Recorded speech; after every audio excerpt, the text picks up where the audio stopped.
Thank you very much, Mr. Chairman. Thank you to both of you for being here today. Secretary Austin, I want to commend you. I want to commend the work that you have done so far to get Ukraine the equipment and support they need to fight back against Russia's unforgivable attack on their country. And at the same time, I'm glad we're starting to provide more capable systems.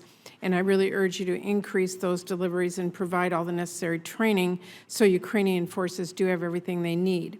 Now, I have heard repeatedly from people on the front lines and those involved in the logistics system in Ukraine about equipment that we deliver not reaching frontline units that most need the weapons and ammunition and body armor.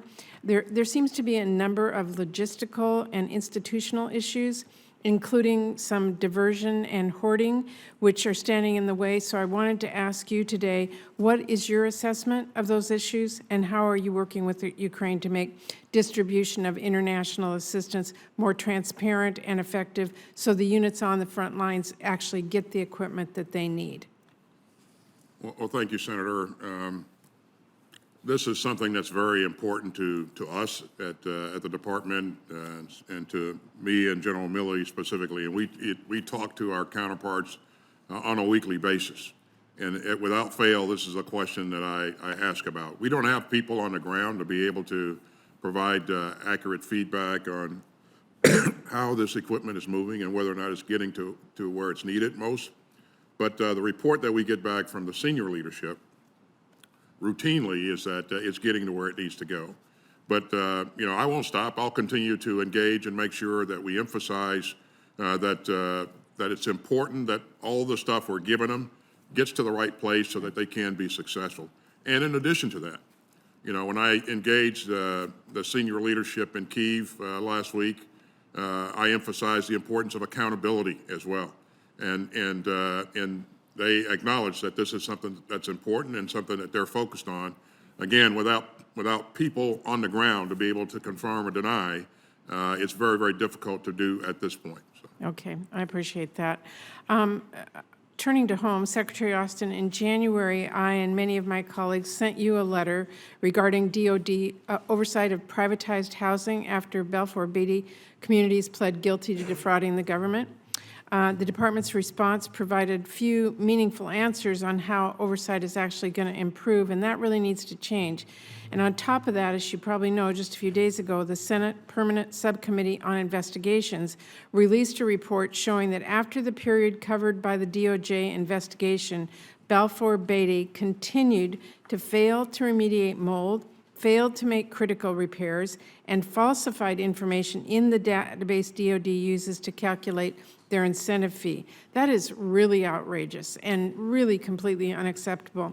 In my home state of Washington, Balfour Beatty continues to obstruct building sufficient housing at Fairchild, and along with the shortage of housing in the community where BAH fails to keep up with rent prices, that means that military families are left without housing. Some have been stuck living in out of RVs for months now. And at Joint Base Lewis McChord, dozens of families have sued Lincoln Military Housing over really deplorable living conditions. Our service members should have access to the best, or at least decent housing, not the worst. Now, we all want to fix this as soon as possible. This budget requests almost $168 million for military housing privatization support. That is $45 million more than last year. Can you tell me, first, what are military families getting out of this funding increase? And secondly, what is your assessment of the private housing companies' compliance since the plea agreement? And will you hold them accountable for such horrendous abusive conduct? To your last question first, yes, I will hold them accountable, and I expect the service secretaries to hold them accountable as well. And, you know, the health and welfare of our troops, our families, is very, very important to us. And, you know, we put a great deal of emphasis on this, but, you know, obviously, this is something that we can never take our eyes off of, and we're not there yet. We put more resources into the budget so we can provide more and higher quality housing. But we're going to have to hold the contractors accountable and we intend to do that. I intend to do that. So What are the military families getting out of the funding increase that's being requested? it'll be, of course, it's spread out over a number of different projects, but it'll be more and better housing, so higher quality housing. Okay, well, we've been told this for a long time, and we're still seeing these deplorable conditions and the ongoing, really substandard housing and the challenges that our families are having. So this needs a lot of work and oversight, and we have got to stay up on top of it. I want to know that you're going to be doing that. I will.